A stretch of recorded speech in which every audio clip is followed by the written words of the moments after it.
지금 스리랑카 사회에 국가 붕괴라는 충격 사건이 발생했습니다. 외환 보유고 0달러. 하루 13시간의 정전. 주유소 앞엔 수킬로미터의 줄이 늘어섰고 병원에선 마취제가 없어 수술이 중단됐습니다. 그런데 이 모든 비극이 전쟁 때문도 자연재해 때문도 아니라고 한다면 믿으시겠습니까? 시작은 단 하나의 오만한 선언이었습니다. 한국이 아닌 중국과 손을 잡겠다. 가장 똑똑하다던 엘리트들의 이 선택이 어떻게 한 나라를 지도에서 지워버릴 뻔했는지 그 충격적인 이야기 지금 시작합니다. 어디서 듣고 계신가요? 구독과 좋아요 잊지 마세요. 회의실 문이 열리자마자 박준호가 무거운 서류 뭉치를 테이블 위에 내려놨습니다. 한국 정부가 3개월간 준비한 경제협력 제안서였어요. 표지만 봐도 두께가 5cm는 됐죠. 저는 첫 장을 넘기다 말고 한숨을 쉬었습니다. 안녕하세요. 저는 아룬 페레라입니다. 스리랑카 대통령실 국가경제개발수석보좌관이죠. 런던 정경대에서 금융학 석사를 받았고 월스트리트에서 5년간 일했습니다. 제 책상 위엔 IMF 수석 이코노미스트가 쓴 추천서가 액자에 걸려 있어요. 이 나라에서 경제를 가장 잘 아는 사람은 저였습니다. 박준호는 프로젝터를 켜며 설명을 시작했어요. 섬유공장 설립, 비료생산시설 현대화, 기술자, 교육 프로그램이 나열됐습니다. 하나하나 실행하는 데 필요한 기간이 적혀 있었죠. 18개월, 24개월, 36개월. 저는 손가락으로 테이블을 톡톡 두드렸어요. 시간이 너무 오래 걸렸습니다. 박준호가 펼친 도면엔 공장 배치도와 관계 시설 설계가 빼곡했어요.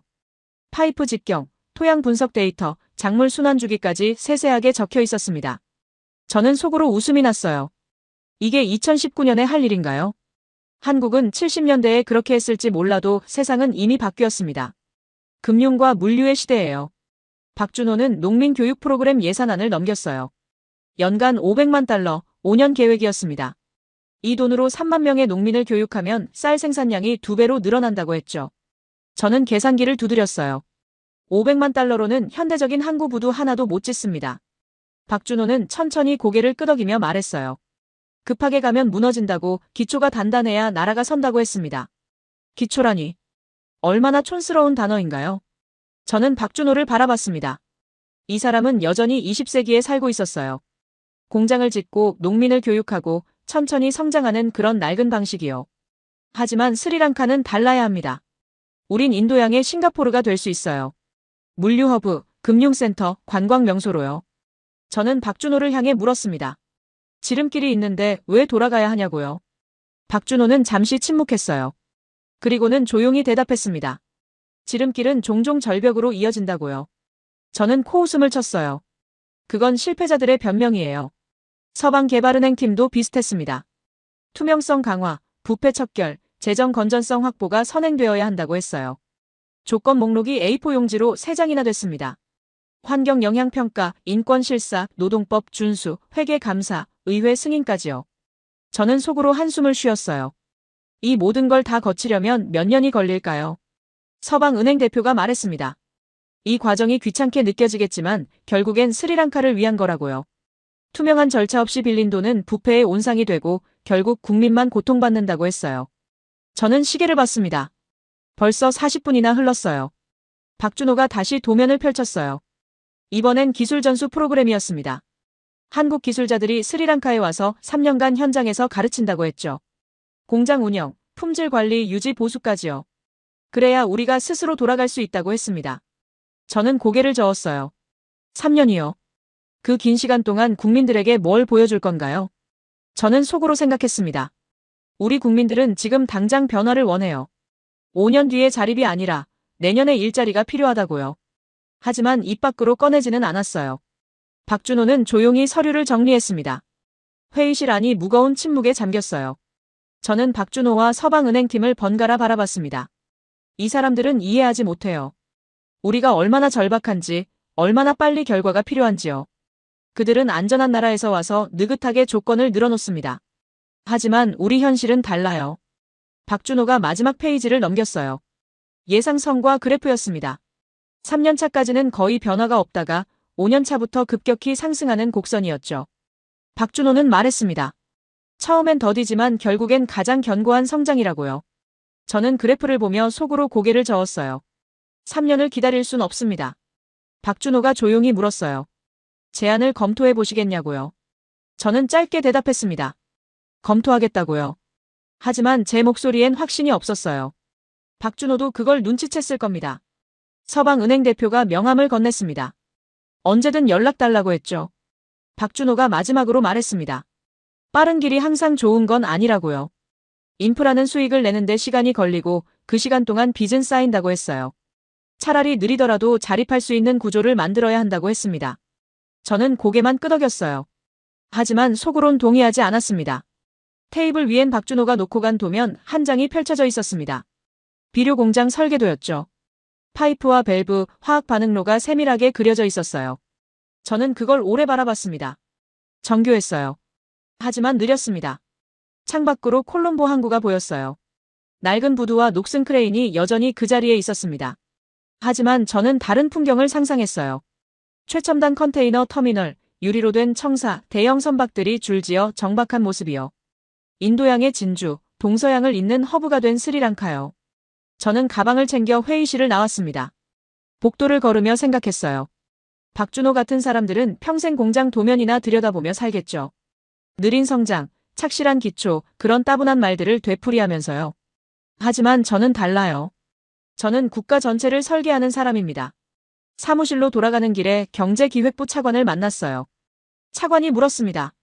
한국 제안은 어떻게 됐냐고요? 저는 잠시 생각하다 대답했어요.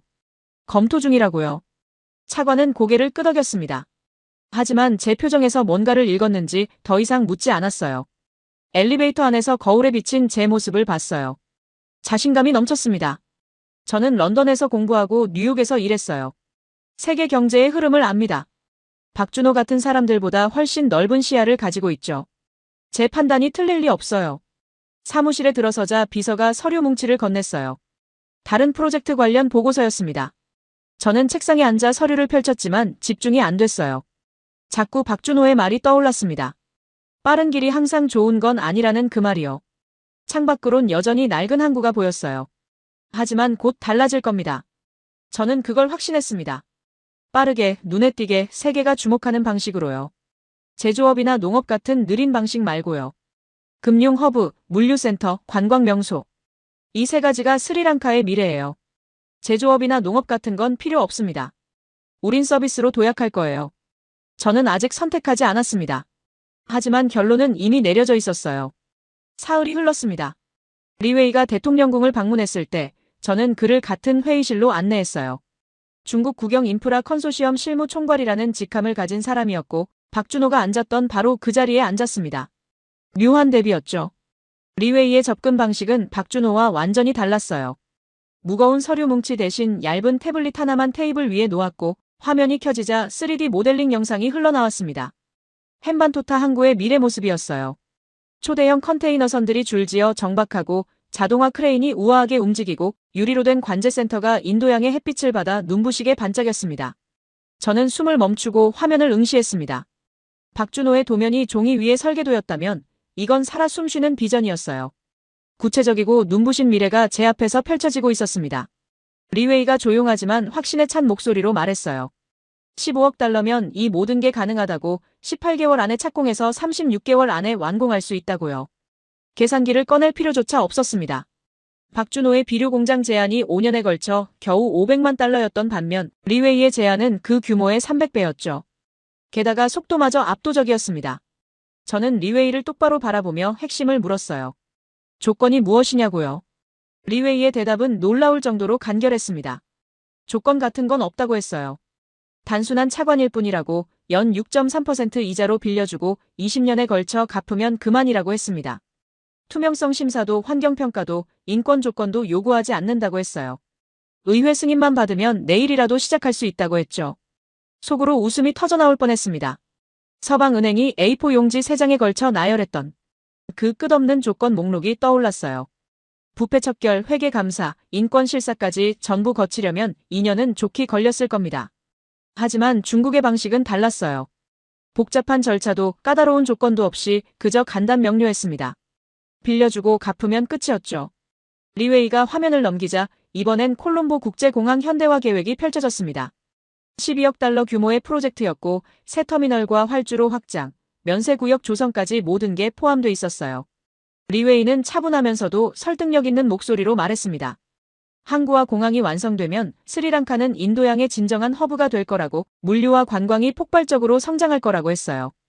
고개가 저절로 끄덕여졌습니다. 그의 말엔 일리가 있었어요. 지리적으로 스리랑카는 축복받은 위치에 있습니다. 인도와 동남아시아 사이, 중동과 아시아를 잇는 완벽한 중간 지점이죠. 현대적인 인프라만 갖춰진다면 자연스럽게 물동량이 몰려올 수밖에 없었습니다. 회의가 끝나갈 무렵 리웨이가 명함을 건네며 여유로운 미소를 지었어요. 언제든 연락하라고, 충분히 검토하라고 했습니다. 급하지 않다는 말투였지만 그의 눈빛엔 이미 답을 알고 있다는 확신이 담겨 있었죠. 리웨이가 떠난 뒤 한참을 그 자리에 앉아 있었습니다. 태블릿 화면엔 여전히 항구 영상이 무한 반복되고 있었고 저는 그걸 멈추지 않은 채 계속 바라봤어요. 지칠 줄 모르고 반복되는 그 영상처럼 제 머릿속에서도 같은 확신이 끊임없이 재생되고 있었습니다. 이게 답이라고, 제가 찾던 바로 그 길이라고요. 그날 오후 비서가 당혹스러운 표정으로 들어왔어요. 박준호가 약속도 없이 다시 찾아왔다고 했습니다. 순간 망설여졌지만 결국 만나기로 했어요. 어차피 마지막이 될 테니까요. 박준호는 이번에도 서류를 들고 왔더군요. 수정안이라고 했습니다. 한국 정부가 재검토한 결과 초기 지원 규모를 2배로 늘릴 수 있다고, 비료 공장뿐 아니라 섬유 공장도 함께 지원하겠다고 했어요. 하지만 여전히 조건은 붙어 있었습니다. 투명성, 지속 가능성, 기술 이전이라는 그 익숙한 단어들이요. 서류를 받아들긴 했지만 펼쳐볼 생각은 없었어요. 박준호가 조심스럽게 물었습니다. 검토해 보시겠냐고요. 저는 고개를 천천히 저으며 사실을 말했습니다. 이미 다른 제안을 받았다고요. 박준호의 얼굴에서 혈색이 사라지는 게 보였어요. 어디서 받았느냐고 물었지만 저는 대답하지 않았습니다. 침묵이 흘렀고 박준호는 깊은 한숨과 함께 조용히 말했어요. 중국이냐고요. 제 침묵이 답이었습니다. 박준호가 테이블 너머로 몸을 기울이며 진지한 표정을 지었어요. 그는 절박한 목소리로 말했습니다. 중국 차관은 겉보기엔 매력적이지만 그 안에 함정이 도사리고 있다고요. 이자율이 결코 낮지 않고 상환 조건이 생각보다 까다로우며 무엇보다 스리랑카가 직접 운영할 능력을 키우지 못한다고 했어요. 결국 화려한 인프라만 덩그러니 남고 감당할 수 없는 빚만 눈덩이처럼 불어날 거라고 했습니다. 저는 그 말을 듣고 참을 수 없었어요. 항구가 완성되기만 하면 물류 수입이 폭발적으로 늘어날 거라고, 연간 최소 5억 달러는 충분히 벌 수 있다고 반박했습니다. 이자 갚고도 넉넉히 남는다고, 숫자가 이미 다 증명하고 있다고 했어요. 하지만 박준호는 여전히 고개를 저으며 그 전망은 너무 낙관적이라고, 현실은 절대 그렇게 흘러가지 않는다고 했습니다. 짜증이 치밀어 올랐어요. 박준호는 도대체 왜 항상 부정적인 말만 늘어놓는 걸까요? 안 된다, 위험하다, 신중해야 한다는 말뿐이었습니다. 저는 날카롭게 물었어요. 그럼 한국 방식으로 하면 대체 언제 결과가 나오냐고요. 박준호는 주저없이, 오히려 너무 솔직하게 대답했습니다. 최소 5년은 걸린다고요. 5년이라니요. 코웃음이 절로 나왔습니다. 그 긴 시간 동안 국민들에게 대체 뭘 보여줄 수 있다는 건가요? 공장 짓는 과정이요? 농민 교육 프로그램이요? 그런 건 뉴스 한 줄도 안 나오는 일들이에요. 국민들은 눈으로 확인할 수 있는 변화를 원합니다. 5년 뒤가 아니라 지금 당장이요. 박준호가 마지막 설득을 시도했습니다. 지금 당장의 화려한 결과가 나중엔 걷잡을 수 없는 재앙이 될 수 있다고, 인프라는 수익을 내기까지 긴 시간이 필요하고 그 사이에 빚은 눈덩이처럼 불어난다고 했어요. 차라리 느리더라도 확실한 길을 가는 게 100배 낫다고 했습니다. 저는 자리에서 일어났습니다. 회의는 끝났다고, 더 이상 할 말이 없다고 선언했어요. 박준호도 천천히 일어서며 테이블 위에 서류를 조심스럽게 내려놓았습니다. 혹시 마음이 바뀌면 언제든 연락하라고, 한국은 항상 도울 준비가 되어 있다고 했어요. 그의 목소리엔 체념과 안타까움이 뒤섞여 있었습니다. 대답 대신 문을 열었습니다. 박준호가 복도로 나갔고 뒤따르던 한국 팀원들도 묵묵히 그의 뒤를 따랐어요. 문이 닫히는 소리가 들렸고 저는 다시 한번 혼자가 됐습니다. 테이블 위엔 2개의 서류가 나란히 놓여 있었어요. 박준호가 남기고 간 수정안과 아침에 리웨이가 이메일로 보낸 계약서 초안이었습니다. 저는 두 서류를 천천히 비교하며 들여다봤어요. 한국 제안은 연간 1,000만 달러씩 5년에 걸쳐 총 5천만 달러를 지원한다는 내용이었고 조건이 빼곡히 적혀 있었으며 시간이 오래 걸린다고 명시돼 있었습니다. 반면 중국 제안은 일시에 15억 달러를 투입해 3년 만에 완공한다는 계획이었고 조건은 사실상 없었으며 즉시 시작할 수 있다고 돼 있었어요. 숫자는 거짓말을 하지 않았습니다. 중국 제안이 압도적이었어요. 더 이상 고민할 필요가 없었습니다. 전화기를 들어 리웨이의 번호를 눌렀어요. 리웨이가 전화를 받았고 저는 간결하게 말했습니다. 제안을 받아들이겠다고요. 리웨이의 목소리에 미소가 번지는 게 느껴졌어요. 현명한 결정이라고 내일 아침 계약서를 들고 찾아가겠다고 했습니다.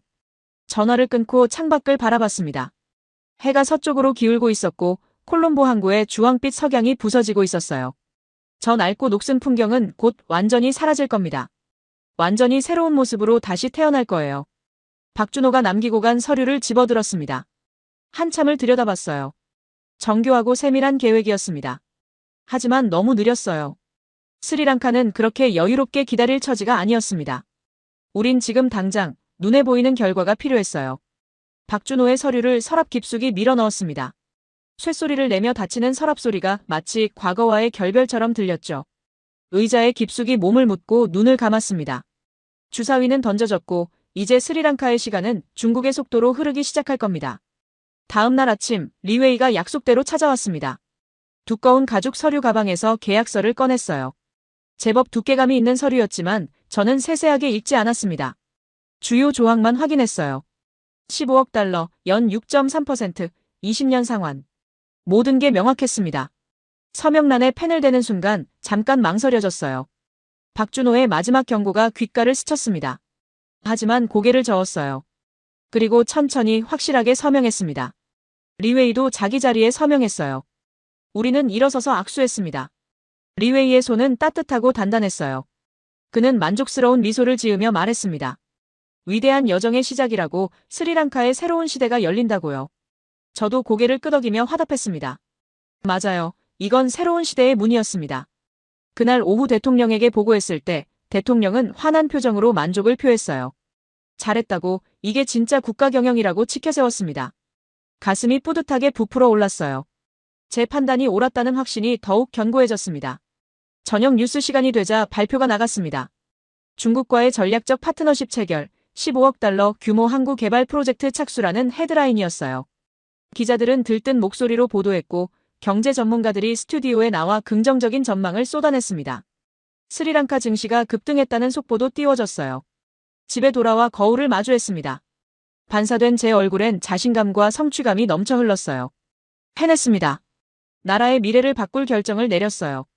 박준호 같은 사람들은 결코 이해하지 못하겠지만 역사는 언제나 승자의 편에서 쓰입니다. 침대에 누웠지만 잠은 쉽게 오지 않았어요. 흥분 때문이었습니다. 머릿속으론 계속해서 항구 영상이 재생됐어요. 36개월만 지나면 완성됩니다. 그때가 되면 모두가 알게 될 거예요. 제 선택이 얼마나 현명했는지, 제 비전이 얼마나 정확했는지를요. 박준호의 얼굴이 어둠 속에서 잠깐 떠올랐습니다. 하지만 곧 지워버렸어요. 그는 과거의 사람이에요. 반면 저는 미래를 향해 달려가고 있습니다. 빠르고 확실하고 눈부신 미래로요. 36개월이 흘렀습니다. 헨반토타 항구 완공식이 열린 날이었어요. 대통령과 강요들이 단상에 올랐고 중국 대사와 리웨이가 그 옆에서 미소를 지었습니다. 저는 대통령 바로 뒤에 서서 이 모든 광경을 바라보고 있었어요. 인도양의 푸른 바다를 배경으로 거대한 컨테이너 크레인들이 병사처럼 줄지어 서 있었고 새로 건설된 부두는 햇빛을 받아 눈이 부시도록 하얗게 빛났습니다. 대통령이 붉은 리본을 자르는 순간 하늘 높이 폭죽이 터졌어요. 오색 연기가 인도양 하늘에 피어올랐고 모여든 수천 명의 사람들이 일제히 환호성을 질렀습니다. 그 소리를 들으며 가슴이 벅차올랐어요. 해냈습니다. 박준호가 5년도 넘게 걸린다며 고개를 저었던 그 일을 저는 단 3년 만에 완성해냈어요. 리웨이가 다가와 악수를 청했을 때 그의 얼굴엔 만족스러운 미소가 번져 있었고 약속을 지켰다는 자부심이 온몸에서 묻어났어요. 저도 확신에 찬 미소로 화답했습니다. 정말 대단한 성과였으니까요. 15억 달러가 만들어낸 기적이었고 이 항구는 앞으로 스리랑카 경제의 심장이 될 터였습니다. 완공식이 끝난 뒤 항구 구석구석을 둘러봤어요. 최신식 컨테이너 터미널, 자동화된 하역 시스템, 초대형 선박도 거뜬히 정박할 수 있는 심해 부두까지 모든 것이 완벽했습니다. 3년 전 박준호에게 이 광경을 보여줬더라면 입을 다물지 못했을 거예요. 이게 바로 진짜 국가 경영이니까요. 느린 개혁이나 지루한 기술 교육 따위가 아니라 눈으로 확인할 수 있는 확실한 성과를 만들어내는 건 말이에요. 항구 관제센터 꼭대기에 올라 전체 시설을 내려다봤습니다. 드넓은 부두가 한눈에 들어왔고 저 멀리 수평선까지 시야가 탁 트여 있었어요. 그런데 이상했습니다. 부두가 텅 비어 있었어요. 완공식을 위해 중국 화물선 한 척이 정박해 있었지만 나머지 선석들은 전부 비어 있었습니다. 저는 항만공사 사장에게 물었어요. 언제쯤 본격적으로 화물선이 들어오느냐고요. 사장은 어색하게 웃으며 얼버무렸습니다. 곧 들어올 거라고, 홍보가 좀 더 필요하다고 했어요. 저는 고개를 끄덕이며 납득했습니다. 당연한 일이죠. 새로 생긴 항구니까 물류회사들이 아직 잘 모르는 거겠죠. 시간이 지나면 자연스럽게 배들이 몰려들 겁니다. 인도양 한가운데 이토록 현대적인 항구가 있는데 안 쓸 이유가 어디 있겠어요. 3개월 뒤엔 콜롬보 국제공항 확장 공사가 대단원에 막을 내렸습니다. 12억 달러가 투입된 대규모 프로젝트였고 새 터미널은 연간 1,000만 명을 거뜬히 수용할 수 있는 규모였어요. 유리로 된 외벽이 햇빛을 받아 눈부시게 반짝였고 면세구역은 싱가포르 창의공항과 견주어도 손색 없을 만큼 화려했습니다. 완공식 날 저는 새로 깔린 활주로 한가운데 섰어요.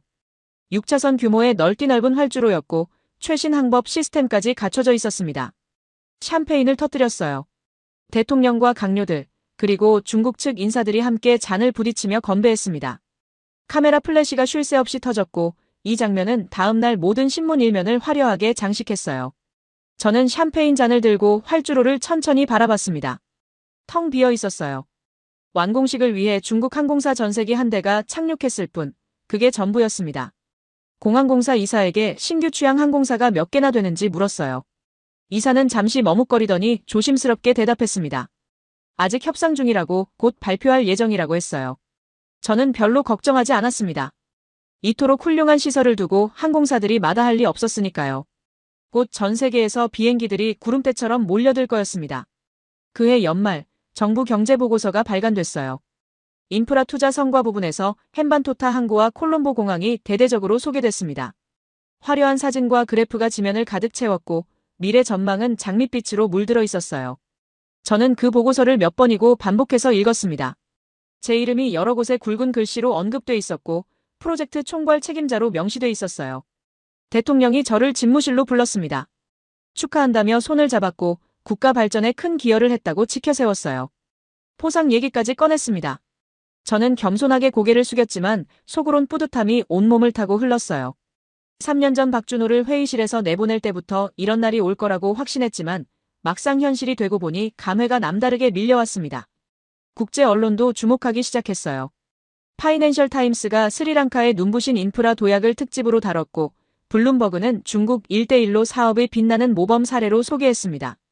저는 그 기사들을 하나하나 스크랩해서 사무실 벽면에 정성스럽게 붙여뒀어요. 런던 정경대 동문회에서 연락이 왔습니다. 강연 요청이었어요. 개발도상국의 빠른 경제 발전 전략이라는 제목으로요. 어느 날 우연히 박준호 소식을 들었습니다. 베트남에서 일하고 있다고 했어요. 섬유공장 현대화 프로젝트를 진행 중이라고 했습니다. 저는 피식 웃음이 새어나왔어요. 역시 그 사람답군요. 여전히 공장이나 짓고 있는 거죠. 느리고 지루한 일을 묵묵히 계속하고 있는 겁니다. 반면 저는 국가 전체를 바꿔놓았어요. 연말 경제성과 발표회가 성대하게 열렸어요. 저는 단상에 올라 프레젠테이션을 시작했습니다.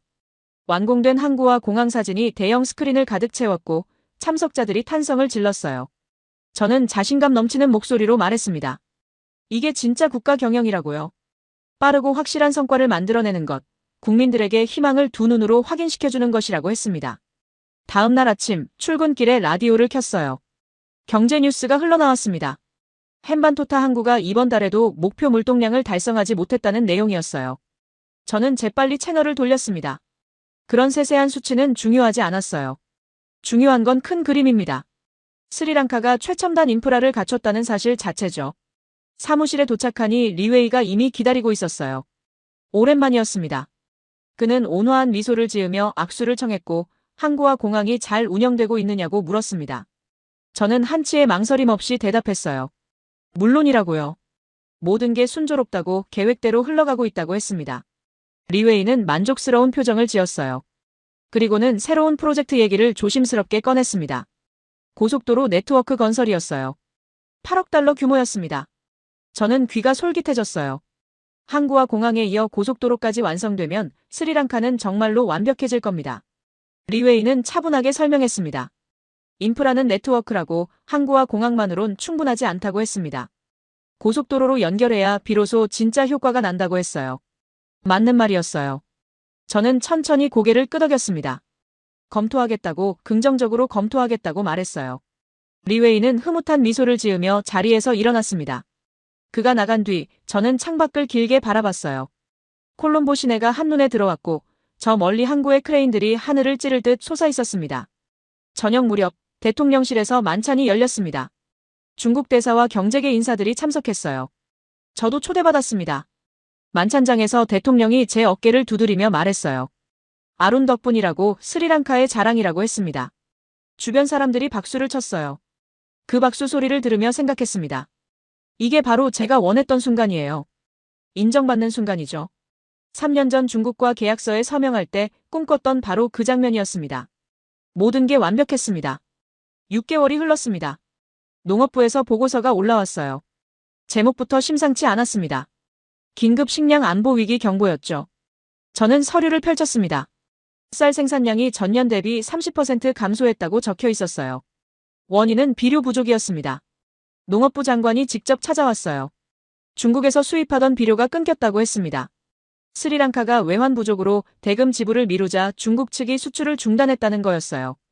장관은 초조한 표정으로 말했습니다. 이대로 가면 내년엔 식량 수입에 의존해야 한다고, 그러면 외환이 더 고갈된다고 했어요. 저는 차분하게 대답했습니다. 일시적 현상이라고요. 중국과 협상하면 해결될 문제라고 했어요. 장관은 고개를 저었습니다. 중국 측이 선불을 요구한다고, 외상은 더 이상 안 된다고 했어요. 저는 재무부와 협의하겠다고 말하며 장관을 돌려보냈습니다. 같은 날 오후 중앙은행 총재가 예고 없이 찾아왔어요. 그의 얼굴은 창백했습니다. 외환 보유고 현황 보고서를 테이블 위에 내려놓으며 말했어요. 30억 달러였던 외환 보유고가 5억 달러까지 떨어졌다고요. 항구와 공항 건설에 들어간 차관 이자만 연간 2억 달러인데 물류 수입은 예상의 20%도 안 된다고 했습니다. 총재는 떨리는 목소리로 계속 말했습니다. 이대로 가면 6개월 안에 외환 보유고가 바닥난다고, 그러면 석유와 식량 수입이 불가능해진다고 했어요. 국가부도 상황이라고, 지금 당장 긴축 정책을 시행해야 한다고 강조했습니다. 저는 보고서를 천천히 읽었어요. 숫자들이 눈에 들어왔습니다. 하지만 뭔가 잘못됐다는 생각이 들었어요. 이 사람들은 너무 비관적입니다. 항구 수익은 앞으로 늘어날 거예요. 관광 수입도 증가할 겁니다. 단지 시간이 필요할 뿐이죠. 총재에게 물었습니다. 중국에서 추가 지원을 받으면 어떻겠냐고요. 총재는 당황한 표정을 지었어요. 이미 빚이 과도한 상황에서 추가 차관은 위험하다고, 상환 능력을 초과한다고 했습니다. 저는 고개를 저었어요. 총재는 큰 그림을 못 보고 있습니다. 그날 저녁 혼자 사무실에 남아 서류들을 정리했어요. 농업부 보고서, 중앙은행 보고서, 그리고 재무부에서 올라온 재정 적자 보고서까지 책상 위에 쌓여 있었습니다. 모두 비슷한 경고를 담고 있었어요. 위기라고, 긴축이 필요하다고, 지출을 줄여야 한다고요. 저는 첫 번째 보고서를 집어들었습니다. 농업부 것이었어요. 천천히 읽어내려갔습니다. 비료 부족, 쌀 생산 감소, 식량 수입 증가 전망. 하지만 이건 해결 가능한 문제예요. 비료는 다른 나라에서도 살 수 있고 쌀도 수입하면 됩니다. 일시적 어려움일 뿐이죠. 두 번째 보고서를 펼쳤어요. 중앙은행 것이었습니다. 외환 보유고 감소, 무역 적자 확대, 차관 이자 부담 증가. 숫자들이 빼곡했어요. 하지만 이것도 과장된 면이 있습니다. 항구 수익이 본격화되면 모든 게 달라질 거예요. 물류 회사들이 조금씩 들어오고 있다고 들었습니다. 저는 보고서를 다시 책상 위에 내려놓았어요. 그리고 서랍을 열어 깊숙이 밀어 넣었습니다. 이런 보고서들이 대통령 눈에 띄면 안 됩니다. 불필요한 걱정만 키울 뿐이에요. 제가 상황을 관리하고 있으니까요. 다음 날 아침 경제연구소 소장이 면담을 요청했어요.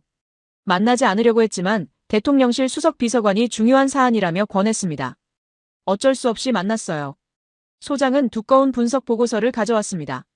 스리랑카 부채 지속 가능성 분석이라는 제목이었어요. 첫 페이지부터 빨간 글씨로 경고가 적혀 있었습니다. 부채 비율이 GDP 대비 110%를 초과했다고, 위험 수준이라고요. 소장은 조심스럽지만 단호한 목소리로 말했습니다. 중국 차관 상환이 불가능한 시나리오가 현실화되고 있다고, 지금 당장 구조조정이 필요하다고 했어요. 항구 운영권을 재협상하거나 추가 인프라 투자를 중단하거나 IMF 구제금융을 요청해야 한다고 했습니다. 저는 참을 수 없었어요. 보고서를 테이블 가운데로 밀어냈습니다. 그리고 말했어요. 이건 이론일 뿐이라고요. 현실은 다르다고, 항구는 곧 수익을 낼 거라고, 관광 수입도 증가하고 있다고 했습니다. 소장은 데이터를 보여줬어요. 관광객 수가 오히려 감소하고 있다고요. 저는 화가 났습니다. 이 사람들은 왜 항상 부정적인 시나리오만 만드는 걸까요? 경제학자들은 현장을 모릅니다. 이론과 모델만 믿죠. 실제 경제는 그렇게 단순하지 않아요. 저는 소장에게 말했습니다. 걱정하지 말라고, 제가 다 계획이 있다고요. 소장이 나간 뒤 저는 그의 보고서를 집어들었어요. 몇 페이지 읽다가 화가 치밀었습니다. 페이지를 찢기 시작했어요. 한 장, 두 장, 세 장. 종이가 갈기갈기 찢어졌습니다. 다 찢고 나서 쓰레기통에 던져 넣었어요. 창밖을 바라봤습니다. 콜롬보 시내가 평화로워 보였어요. 사람들은 여전히 출근하고, 가게는 문을 열고, 차들은 도로를 달리고 있었습니다. 위기라니요. 어디가 위기처럼 보이나요? 이 사람들은 과장하고 있어요. 오후에 리웨이에게 전화했습니다. 비료 수입건으로요. 리웨이는 부드러운 목소리로 대답했어요. 대금만 지불하면 언제든 재개할 수 있다고, 문제 없다고 했습니다. 저는 안도했어요. 역시 중국은 믿을 수 있습니다. 외환 문제도 물었어요. 단기 유동성 지원이 가능하냐고요. 리웨이는 잠시 침묵하더니 말했습니다. 검토해보겠다고, 하지만 조건이 있을 거라고 했어요. 저는 괜찮다고 했습니다. 조건이야 협상하면 되니까요. 중요한 건 지금 당장 위기를 넘기는 겁니다. 전화를 끊고 나서 생각했어요. 모든 게 통제 가능합니다. 중앙은행 총재도, 경제연구소 소장도 너무 걱정이 많아요. 저는 숫자를 압니다. 경제를 압니다. 위기가 아니라 조정 국면일 뿐이에요. 그날 저녁 대통령 주재 경제회의가 있었습니다. 중앙은행 총재가 또 외환 보유고 얘기를 꺼냈어요. 대통령이 심각한 표정을 지었습니다. 저는 재빨리 개입했어요. 일시적 현상이라고, 중국과 협의 중이라고, 곧 해결될 거라고 보고했습니다. 대통령이 물었어요. 확실하냐고요. 저는 고개를 끄덕였습니다. 확실하다고, 제가 책임지겠다고 했어요. 대통령은 안도한 표정을 지었습니다. 모든 게 계획대로 흘러갈 겁니다. 저는 그걸 확신했어요. 상관없어요. 우리 뒤엔 중국이 있으니까요. 3개월이 더 흘렀습니다. 아침 출근길, 차가 갑자기 멈춰 섰을 때 저는 창밖을 내다봤어요. 주유소 대기줄이었습니다. 차들이 수킬로미터에 걸쳐 끝없이 이어져 있었고, 어떤 차들은 밤새 줄을 서 있었던 것 같았어요.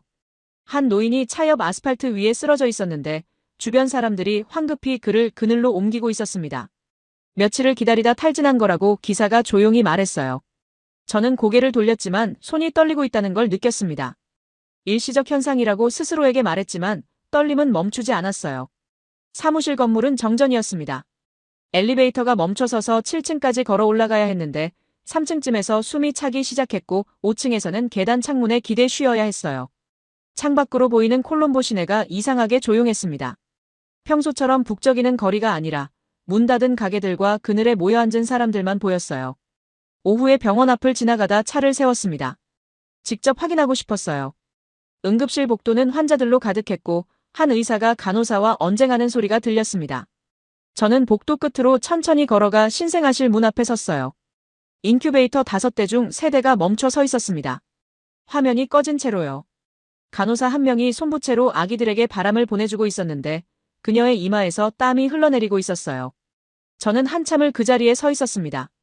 인큐베이터 안에 아기가 너무 작아서 가느다란 숨을 쉬고 있는 게 거의 보이지 않을 정도였어요. 얼마나 서 있었는지 모르겠습니다.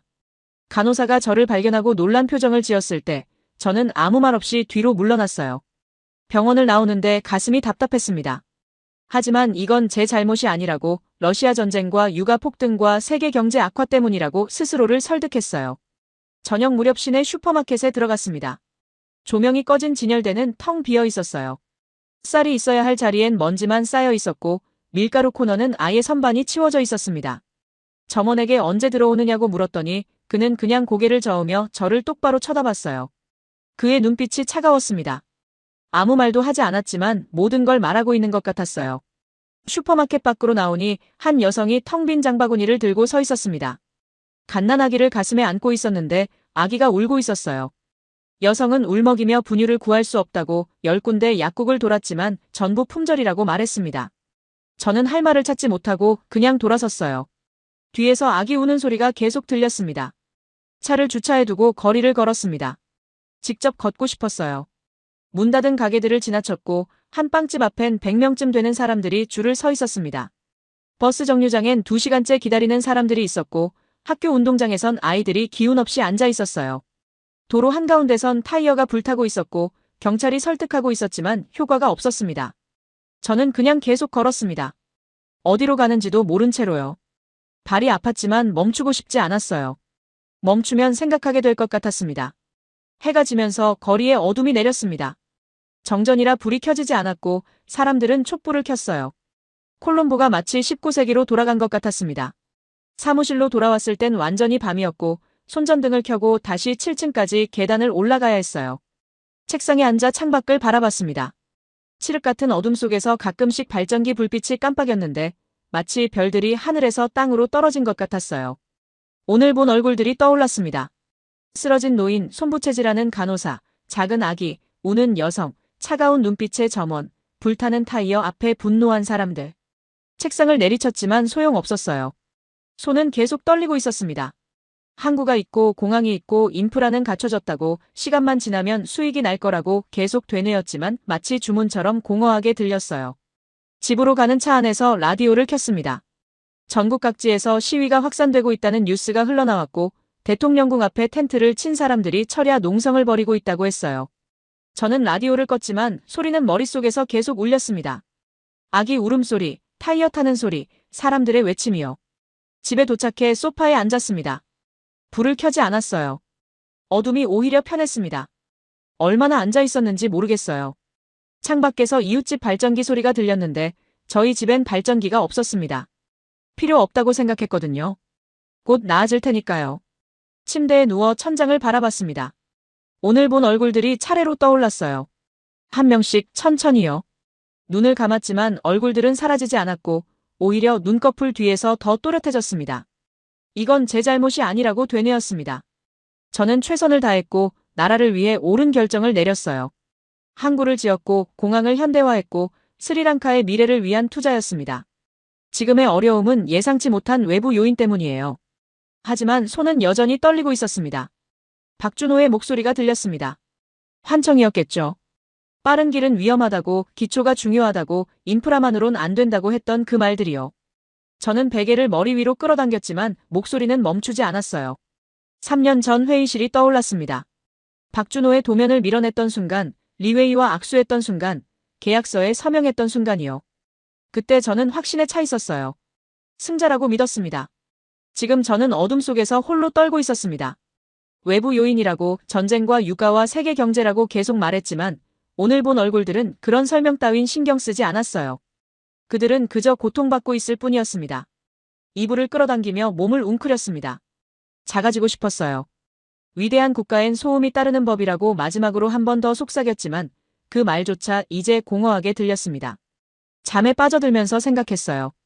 이건 잠인가 아니면 도망인가요? 다음 날 오후 리웨이가 찾아왔습니다. 약속은 없었지만 비서가 황급히 알려왔어요. 중국 대사관 차량이 도착했다고 리웨이가 직접 왔다고요. 저는 서류를 정리하며 잠시 호흡을 고르고 그를 맞이했습니다. 어쩌면 좋은 소식일지도 모른다는 희망이 가슴 한편에서 꿈틀거렸어요. 리웨이는 평소와 달랐습니다. 온화했던 미소가 사라졌고 표정이 중립적이었어요. 그는 악수 대신 간단히 고개만 숙이고 의자에 앉았습니다. 저는 차를 권했지만 그는 손을 저었어요. 오래 있을 생각이 없다는 뜻이었겠죠. 긴장이 목을 조여왔습니다. 저는 먼저 말을 꺼냈어요. 단기 유동성 지원이 필요하다고 석유 수입 대금만이라도 긴급 지원해주면 상황을 안정시킬 수 있다고 말했습니다. 리웨이는 조용히 듣고 있었지만 그의 눈빛은 차갑게 식어 있었어요. 제 말이 끝나자 리웨이가 천천히 가방에서 서류철을 꺼냈습니다. 두꺼운 파일이었어요. 그는 그걸 테이블 위에 놓으며 말했습니다. 스리랑카가 지난 분기 차관이자 지불을 연체했다고 원금 상환은커녕 이자조차 제때 못 갚고 있다고 했어요.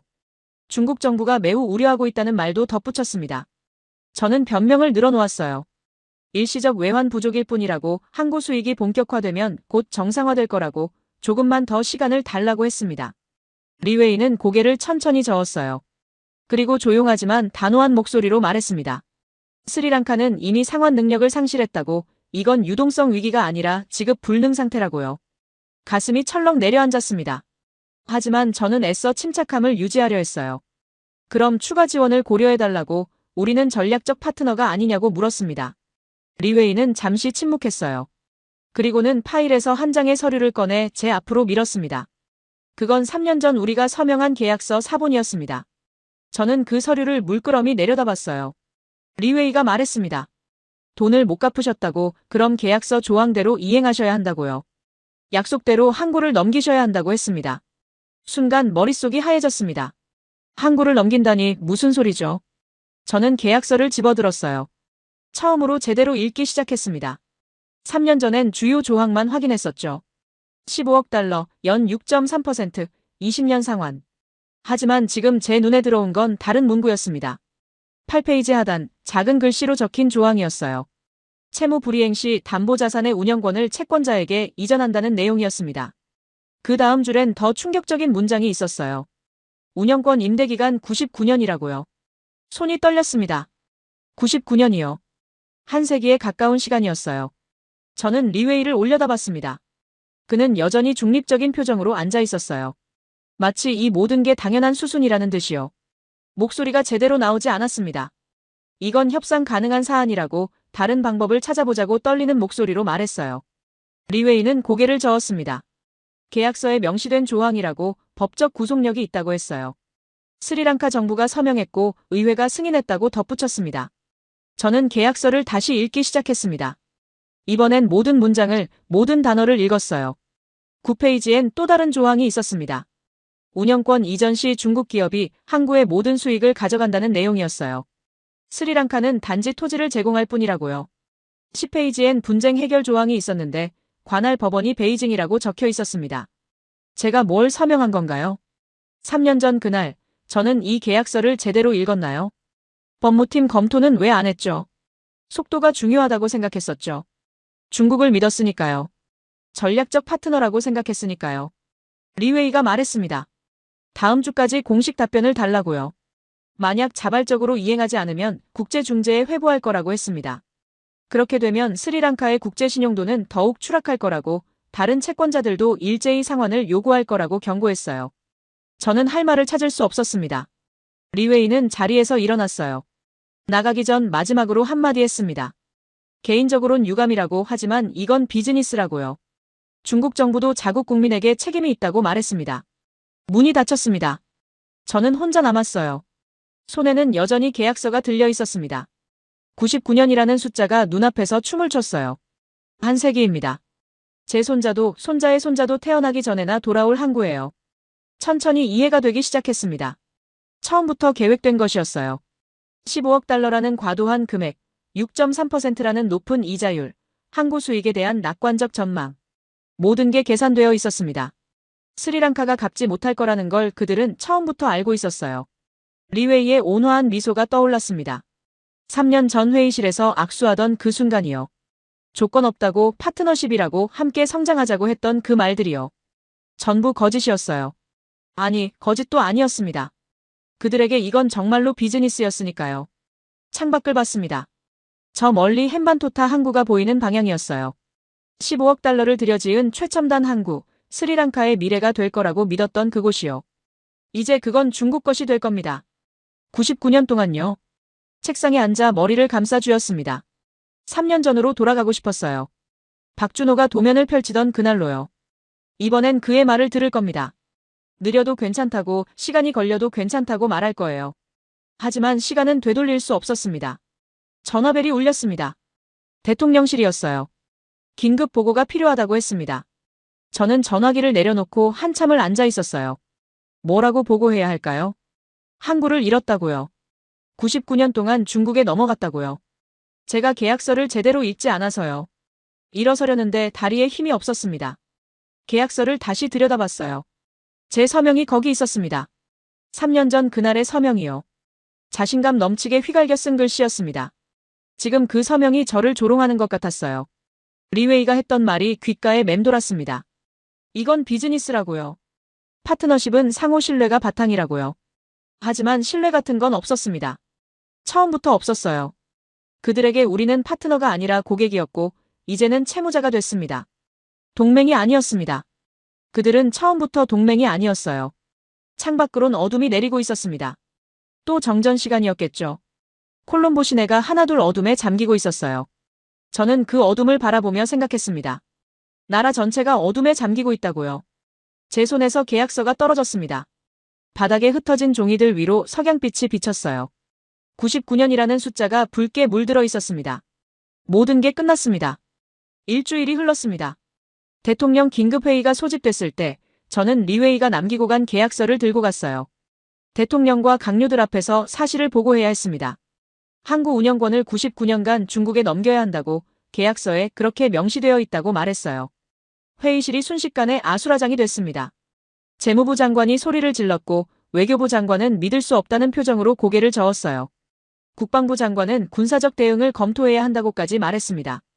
대통령은 아무 말 없이 창밖만 바라보고 있었어요. 저는 변명할 수 없었습니다. 제가 계약서를 제대로 검토하지 않았고 법무팀 검토도 생략했고 속도만 중시했다고 인정할 수밖에 없었어요. 중앙은행 총재가 조용히 말했습니다. 이제 어떻게 하느냐고요? 저는 대답하지 못했어요. 그날 저녁 뉴스에서 발표가 나갔습니다. 정부 대변인이 헨반토타 항구 운영권을 중국에 임대한다고 공식 발표했어요. 99년간이라는 말이 나오자 방송국 앵커의 목소리가 떨렸습니다. 시청자들도 믿지 못했겠죠. 다음 날 아침부터 거리가 들끓기 시작했습니다. 사람들이 곳곳에서 모여들었고 처음엔 작은 집회였지만 오후가 되자 수만 명으로 불어났어요. 대통령궁을 향해 행진하는 사람들의 물결이 도로를 가득 메웠습니다. 저는 사무실 창문으로 그 광경을 내려다봤어요. 플래카드와 깃발이 바다처럼 일렁이고 있었습니다. 구호 소리가 건물 안까지 들려왔어요. 대통령 퇴진, 정부 책임자 처벌, 항구 반환 같은 외침들이었습니다. 사흘째 되는 날 시위대는 대통령궁 정문을 돌파했습니다. 경찰이 저지하려 했지만 숫자가 너무 많았어요. 수십만 명이 넘는 인파가 정문을 밀어붙였고 결국 철문이 열렸습니다. 사람들이 궁 안으로 쏟아져 들어갔어요. 저는 텔레비전으로 생중계를 봤습니다. 카메라가 대통령궁 내부를 비추고 있었는데 사람들이 복도를 가득 메우고 있었어요. 어떤 사람들은 울고 있었고 어떤 사람들은 분노로 얼굴이 일그러져 있었습니다. 한 노인이 카메라를 향해 말했어요. 우리나라를 돌려달라고, 우리 항구를 돌려달라고 했습니다. 대통령은 이미 궁을 빠져나간 뒤였습니다. 측근들의 도움으로 비밀 통로를 통해 탈출했다는 소문이 돌았어요. 공군 기지로 갔다고 군용기를 타고 해외로 떠날 거라고들 했습니다. 실제로 그날 밤 한 군용기가 콜롬보를 떠났다는 보도가 나왔어요. 강요들도 하나둘 자취를 감췄습니다. 재무부 장관은 싱가포르행 비행기를 탔다고 했고 외교부 장관은 인도 대사관으로 피신했다는 얘기가 들렸어요. 정부가 붕괴되고 있었습니다. 불과 일주일 만에요. 저는 사무실에 남아 있었습니다. 갈 곳이 없었어요. 집으로 가면 시위대가 찾아올 것 같았고 해외로 도망가려 해도 공항은 이미 시위대가 장악했다고 들었습니다. 저는 그저 책상에 앉아 창밖을 바라봤어요. 대통령궁에서 연기가 피어오르고 있었습니다. 누군가 불을 질렀나 봐요. 소방차 사이렌이 울렸지만 시위대 때문에 접근하지 못하는 것 같았어요. 연기가 하늘로 올라가며 검은 기둥을 만들었습니다. 휴대전화가 계속 울렸습니다. 기자들이었어요. 인터뷰 요청, 해명 요구, 책임 추궁 같은 내용들이었습니다. 저는 전화를 받지 않았어요. 뭐라고 말해야 할지 몰랐습니다. 밤이 되자 거리는 더 혼란스러워졌습니다. 약탈이 시작됐다는 보도가 나왔어요. 정부 청사들이 습격당했고 일부 장관 관저에는 불이 붙었습니다. 경찰은 통제력을 완전히 상실했어요. 저는 사무실 문을 잠그고 불을 껐습니다. 어둠 속에 앉아있으니 밖의 혼란이 조금 멀게 느껴졌어요. 하지만 소리는 계속 들렸습니다. 사이렌, 고함, 유리 깨지는 소리, 폭발음까지요. 3년 전이 떠올랐습니다. 항구 완공식 날 샴페인을 터뜨리던 그날이요. 대통령과 강요들이 웃고 있었고 중국 대사가 축사를 했고 저는 단상 위에서 자랑스러워했어요. 이제 그 항구는 중국 것입니다. 그리고 그 정부는 무너졌어요. 창밖으로 대통령궁이 보였습니다. 어둠 속에서도 윤곽이 보였어요. 하지만 뭔가 달랐습니다. 궁에 불이 꺼져 있었어요. 항상 환하게 빛나던 조명이 전부 꺼진 채였습니다. 텅 빈 것처럼 보였어요. 휴대전화 화면을 켰습니다. 뉴스 속보가 계속 떴어요. 대통령이 몰디브에 도착했다는 보도, 임시정부 구성 논의, 군부 개입 가능성 같은 기사들이었습니다. 저는 화면을 끄고 전화기를 책상 위에 뒤집어 놓았어요. 며칠 뒤 군부가 개입했습니다. 계엄령이 선포됐고 통행 금지가 시작됐어요. 군인들이 거리를 장악했고 시위대는 강제로 해산됐습니다. 하지만 사람들의 분노는 가라앉지 않았어요. 새 임시정부가 구성됐다는 발표가 나왔습니다. 군 총사령관이 수반을 맡았고 테크노크라트들로 내각을 꾸렸어요. 그들의 첫 번째 발표는 중국과의 재협상이었습니다. 하지만 중국 측은 계약은 유효하다고 법적 구속력이 있다고 답변했어요. 저는 사무실을 나왔습니다. 계단을 내려가는데 다리가 후들거렸어요. 7층에서 1층까지 내려오는데 평소보다 2배는 걸린 것 같았습니다. 로비로 나오자 군인 2명이 서 있었어요. 그들은 저를 쳐다보지도 않았습니다.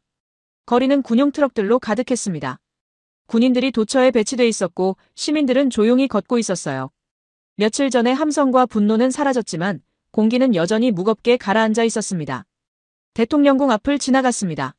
철조망이 둘러쳐져 있었고 군인들이 지키고 있었어요. 궁의 일부는 불에 탔는지 검게 그을려 있었습니다. 정문은 부서진 채로 방치돼 있었어요. 한 노파가 철조망 앞에 서서 궁을 바라보고 있었습니다. 저는 그 옆을 지나쳤어요. 노파가 중얼거리는 소리가 들렸습니다. 끝났다고, 모든 게 끝났다고요. 저는 걸음을 멈추지 않았습니다. 계속 걸었어요.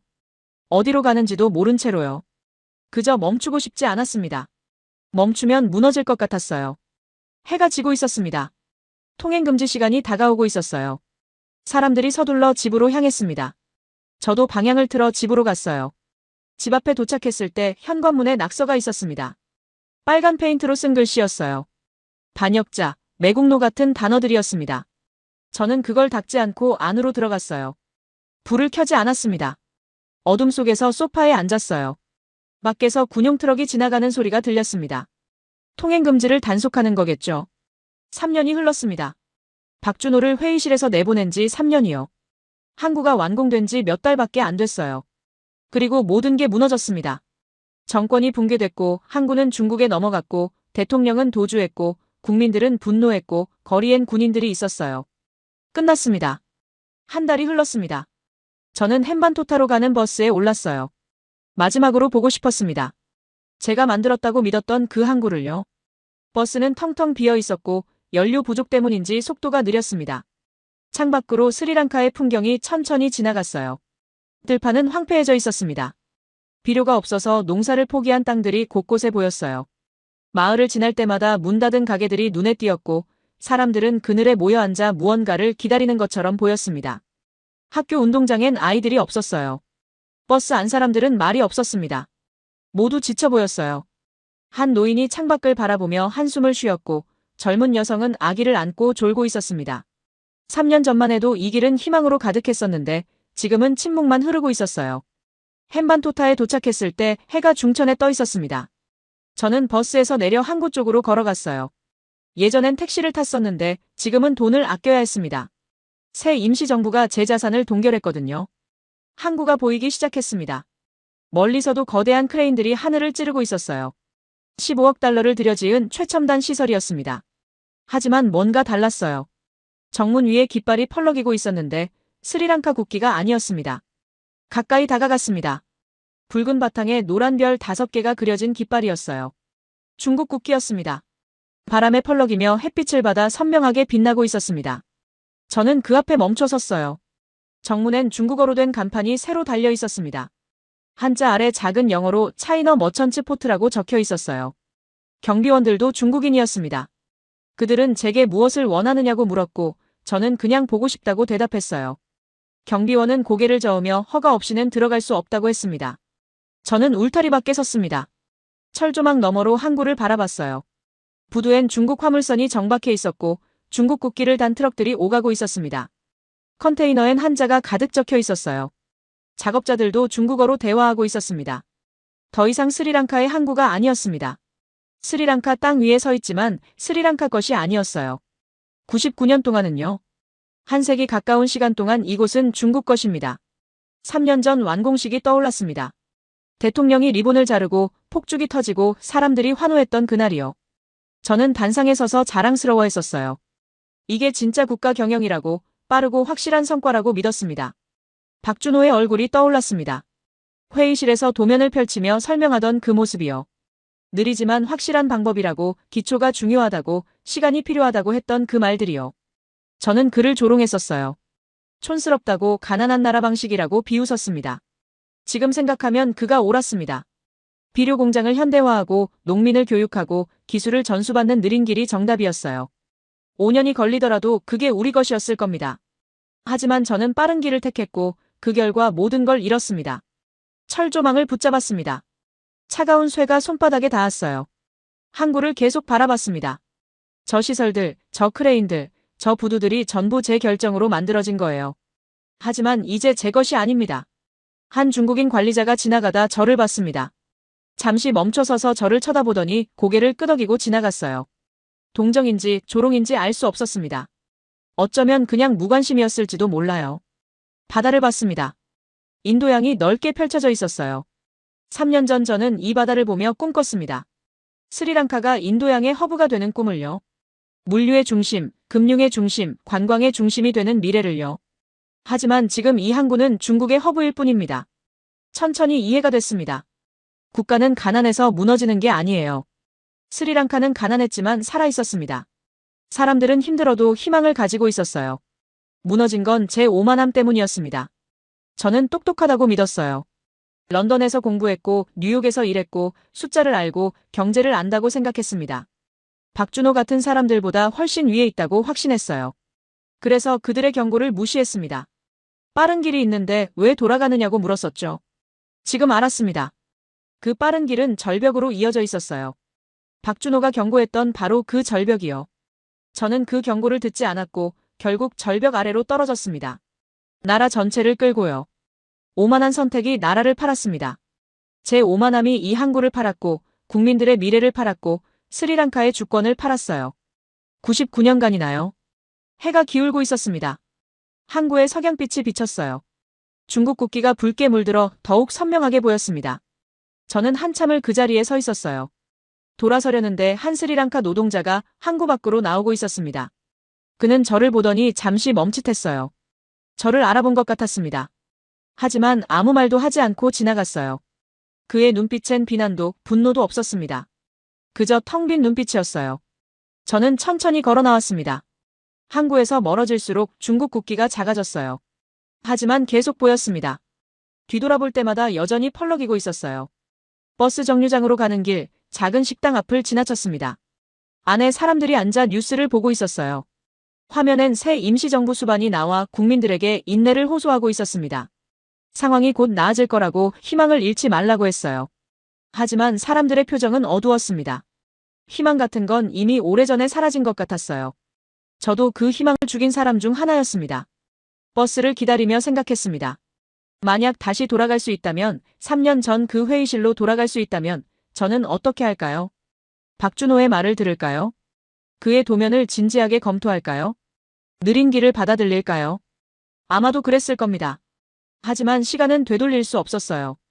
제가 내린 선택들, 제가 서명한 계약서, 제가 무시한 경고들은 모두 현실이 되어버렸습니다. 되돌릴 수 없는 현실이요. 버스가 왔습니다. 저는 올라타 창가 자리에 앉았어요. 버스가 출발하면서 항구가 점점 멀어졌습니다. 하지만 중국 국기는 여전히 보였어요. 저 멀리서도 붉은색이 선명했습니다. 콜롬보로 돌아가는 길 내내 창밖을 바라봤습니다. 황폐한 들판, 문 닫은 가게, 텅 빈 거리들이 지나갔어요. 이 모든 풍경이 제 선택의 결과였습니다. 해가 완전히 지고 어둠이 내렸습니다. 버스 안은 어두웠고 정전이라 가로등도 켜지지 않았어요. 칠흑 같은 어둠 속을 버스가 천천히 나아갔습니다. 저는 눈을 감았습니다. 어둠 속에서 떠올랐어요. 박준호의 얼굴, 리웨이의 미소, 계약서의 99년, 중국 국기, 텅 빈 슈퍼마켓, 우는 아기, 멈춰 선 인큐베이터, 불타는 대통령궁. 모든 게 연결되어 있었습니다. 하나의 오만한 선택에서 시작된 긴 추락이었어요. 버스가 콜롬보에 도착했을 때 자정이 넘어 있었습니다.